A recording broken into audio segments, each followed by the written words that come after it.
growing frustration over the demand for climate justice here. African nations like Kenya are experiencing record drought, which is leading to famine, and they are calling on the richer nations of the world to finally implement what is known as a loss and damage fund that would address these climate change catastrophes. And in his opening speech on Monday, Kenya's President William Ruto said the wait for help has been going on far too long. Loss and damage is not an abstract topic of endless dialogue. It is our daily experience and the living nightmare of millions of Kenyans and hundreds of millions of Africans. Well, I talked with William Ruto about what are the desperate conditions facing many in his country right now and what is needed to help. Have a listen. 2 days ago, I was in the northern part of Kenya, where we are intervening because of food insecurity. We have to provide foodstuffs for 4.3 million Kenyans who are facing starvation because we have the worst drought in 40 years. We've had 3 or 4 consecutive years of failed rain. And as a result, we have to allocate resources meant for hospitals, meant for drugs in hospitals, meant for education of our children to be able to feed the population. For the first time in the history of our country, we are forced to feed wildlife, elephants, and lions. And it is something that we have never seen. The reality of climate change is here with us. It's not in the future, it is in the present. So what are the priorities here? Certainly there are 2 things that are, in focus here.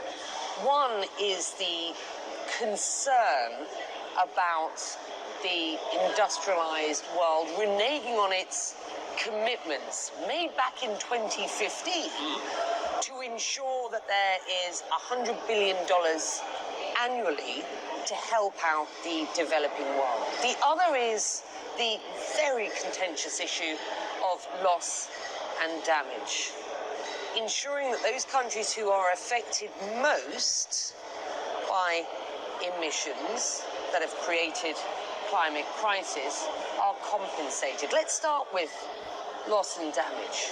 What do you believe is realistic at this point? I think the fact that we have loss and damage in the agenda is a step in the right direction.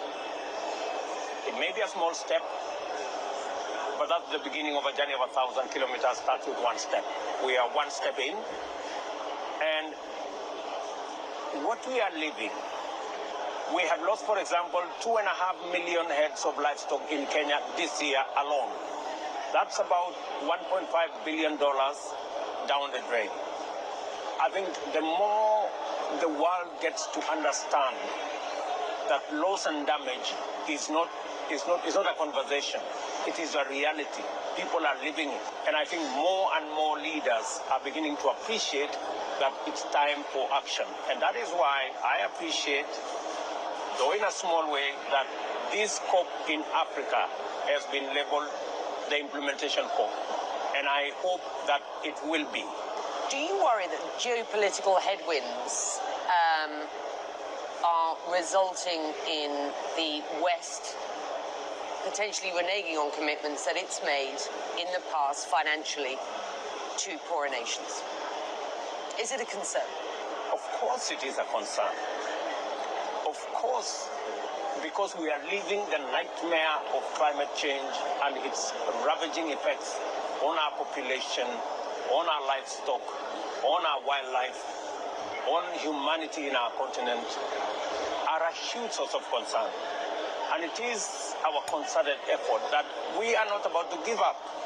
We will be on this until the world wakes up, until the developed nations wake up to this reality, because shortly it will catch up with them.